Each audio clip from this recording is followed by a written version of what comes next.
بسم الله الرحمن الرحيم نحمده ونصلي على رسوله الكريم أما بعد.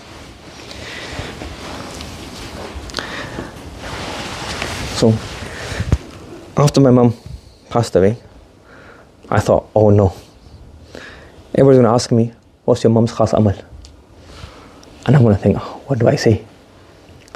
And I can't think of an answer, and I can think of my mom thinking, I can hear my mom's voice back in my mind saying, yes, you don't know what to say about me. So I was thinking about this for like weeks. What should I say? What should I say? So one person asked me straight away. I said, her greatest amal, she done sabr with me her whole life.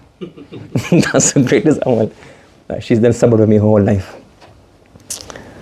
Then I was just thinking, so then I thought, let me think about this, because you can say things in the emotion, I say, if somebody asked me this question 2 weeks before she passed away, what would I have said? That would be an honest answer, isn't it? Not after you think and you start thinking of things to say. So the first thing is, when we say khas amal, I know people don't mean this, but when we say khas amal, do you mean she's goes scuba diving and then do dhikr in the bottom of the ocean? That's a khas amal. Or sit on a surfboard and pray salah on a surfboard and keep a balance. That's khas. Nobody else does that, isn't it?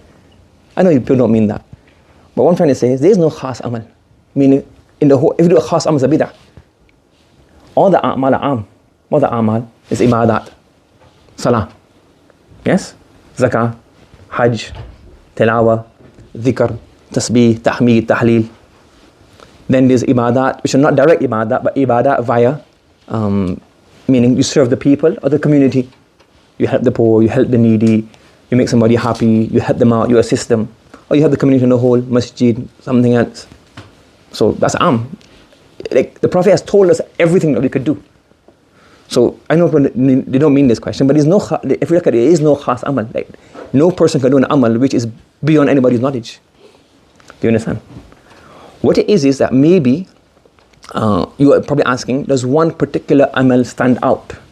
Does one particular amal stand out? So the thing is, the first thing, that question is flawed really. Because you're asking me that I want you to be the judge of your Muslims' a'mal, and you tell me, you decide for me what amal got her a place in Jannah al-Baqi. Human beings, we can't do that. Only Allah subhanahu wa ta'ala knows the wazn of every amal, the value of any amal. We as human beings can't determine this. We don't know which amal. Yes, I could give you a list of things that I thought were really good things that she used to do. And as every human being, I want to say, everybody has faults. So these are some good things. I'm not going to mention the faults or what we think was, everybody's got shortcomings, but many good things. Now, but I can't judge you and tell you, because we don't have the capacity. Only Allah knows which amal is maqbool azza Allah subhanahu wa ta'ala. Yes, we see in the Qiyamah will happen. Sometimes somebody fed a dog, and that became the means of their salvation. Somebody helped somebody else. There's a word of, somebody will have their kalima la ilaha illallah. He read that kalima once, and that became the means of, so we can't judge this. And the reason people ask is not like, okay, why are you asking this question? The reason people ask is, we also want to achieve something. Yes, one of the cousins was saying, "Mahu patao tamane batao we pao." Yes, what was my auntie reading? I want to know as well. I'll read that as well. The Thani rahmatullah alayhi, he used to say that there's no point trying to find out anybody else's a'mal, the ma'mulat, because everybody's different. Everybody's different. For example, you have a person, a woman, lady, she's got 5 children, 6 children, they're all healthy, and you got another woman, got 3 children, 2 of them are disabled, or they can't all do the same ibadah. Somebody's poor, so they have to struggle, make ends meet, they don't have much free time, mental capacity. Somebody's rich, they have more free time, they have a bit more capacity, they may have someone to help them out in the house. Somebody may have the husband might need khidmah. A man, he may be poor, he may have to spend the whole day working, sweating, tired, fatigued. Just going for Isha Salah is like a mission, just to get out of the house. So much energy is burnt the whole day. Wake up for Fajr again is another mission. And somebody's retired, they have wealth, they wake up at 10 o'clock, have breakfast, they have loads of time between Zuhur, before Zuhur, they can read 2-3 hours Quran. Everybody's life is different. You understand? So, what it is that all the a'mal that Allah subhanahu wa ta'ala informed us about, we just do those a'mal. And each person has his own capacity to do whatever amal suits them. Imam Malik rahmatullah alayhi says, for somebody the doors of tilawah is open, for somebody the doors of sajda, fasting is open, somebody the doors of thing. And we have the abwabul jannah, they have many doors of jannah. One is for the fasting people, meaning who do all the a'mal, but their main hobby, their real ibadah is fasting. they would go to Babul Rayyan. Then they have another door for Fulan, another door for Fulan. And Abu Bakr radiallahu anhu was so great that he will be called from every single door because there's so many a'mal. So what we have to do is that the a'mal is all there.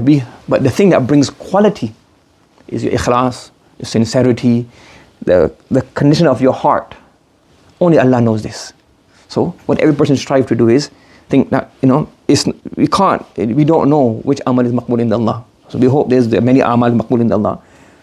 But you can't copy somebody. We can learn the principles. That look, somebody lived a good life. The Sahaba radiallahu ta'ala, look at their life. Now you can't say, okay, Usman radiallahu anhu, he read the Quran every night. Maybe not your capacity, but because he had attachment to the Quran. And I like Quran, let me try to make this my role model and try to read as much Quran as possible. Abdurrahman ibn Auf radiallahu anhu, a great Sahabi, he used to spend all of his money in the path of Allah subhanahu wa ta'ala. I can't spend so much, but I like spending, I like doing this kind of stuff. I'll make him my role model and try to follow in his path. Ashabi kan nujum. My Sahaba like stars, you have different stars, follow any star you want. You'll find a way. So that is probably the best answer I could give that. Yes, there are many a'mal, but we can't decide which amal because we don't have to be judged. Only Allah is the judge of all a'mal. And even if we were to know this amal, everybody's circumstances is different. Male, female, family, not family, poverty, wealth, sickness, health. So within your capacity, within your ability, every person is like that. I want to also. And I was saying to my sons, like, you feel so like, before it was like a legend. You die in Medina, you die in Sajda, you die somewhere. Now it's so close yet so far. It's like, it can happen to anybody, but it's like, it's so far. So my is so close that it will prove that it can happen to anybody, like a normal person, like a very normal person. But it's like, but it's so far from me, I'm still so far away from this. So let's also think of this way, like a very normal person, if anybody can happen. One of my, her uncle, he was a school teacher in India, he passed in Medina Munawwara.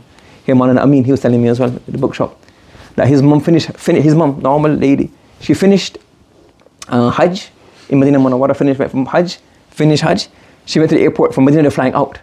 She got sick at Medina airport, took her back to the hospital and she died.